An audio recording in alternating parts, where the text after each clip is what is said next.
स्वागत है आप सभी का एक बार फिर से महाराष्ट्र विधानसभा चुनाव को लेकर महाविकास अघाड़ी के घटक दलों के बीच सीट शेयरिंग का मामला फंसता नजर आ रहा है।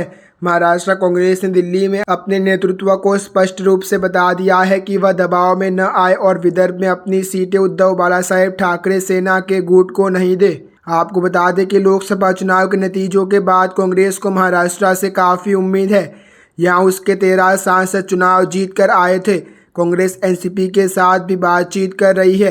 उसने भी विदर्भ में सीट की मांग की है। महाराष्ट्र में कांग्रेस नेताओं ने उद्धव ठाकरे गुट पर सीट शेयरिंग में अधिक हिस्सेदारी के लिए धमकाने का आरोप लगाया है। इकोनॉमिक्स टाइम्स की रिपोर्ट के मुताबिक कांग्रेस के एक नेता ने कहा, शिवसेना की उन सीटों पर मौजूदगी नहीं है जिनकी वह मांग कर रही है।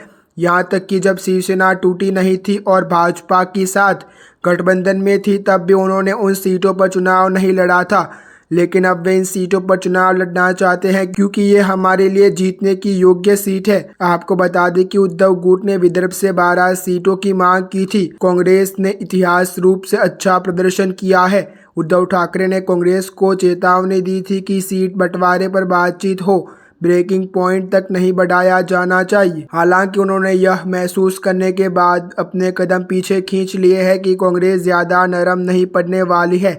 महाराष्ट्र कांग्रेस के नेताओं ने अपने नेतृत्व को बताया है कि उद्धव और पवार गुट सीटों की मांग नहीं कर रही है, बल्कि उसे अपनी जीतने योग्य सीटें देने के लिए दबाव बनाने की कोशिश कर रही है। संजय राउत ने कहा, हमारे विदर्भ में कांग्रेस से सीट मांगी है क्योंकि वह एनसीपी की मौजूदगी नगण्य है। यूपीटी के राज्यसभा सांसद 2 दिन पहले ही कांग्रेस पर निशाना साध रहे थे। हालांकि अब वह शांत दिख रहे हैं। वरिष्ठ कांग्रेस नेताओं ने अपने सहयोगी के साथ कुछ सीटों पर मतभेदों को सुलझाने का भरोसा जताया है। सोमवार को आईएसीसी स्क्रीनिंग कमेटी और केंद्रीय चुनाव कमेटी की बैठक होने के दौरान इन नेताओं ने कहा कि कांग्रेस उम्मीदवारों की पहली सूची मंगलवार को घोषित की जाएगी। महाराष्ट्र कांग्रेस प्रभारी रमेश चिन्नेथला ने कहा कि गठबंधन व्यवस्था में सीट बंटवारे की बातचीत के दौरान सहयोगी दलों द्वारा अधिकतम हिस्सेदारी हासिल करने की कोशिश करना स्वाभाविक है। हमारे बीच गंभीर मतभेद नहीं है, हम एकजुट है। शेष सीटों को लेकर बातचीत चल रही है और इसे जल्द ही सुलझा लिया जाएगा।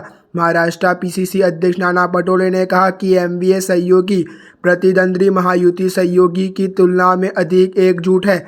उन्होंने कहा, हम मंगलवार को उम्मीदवारों की पहली सूची घोषित करेंगे।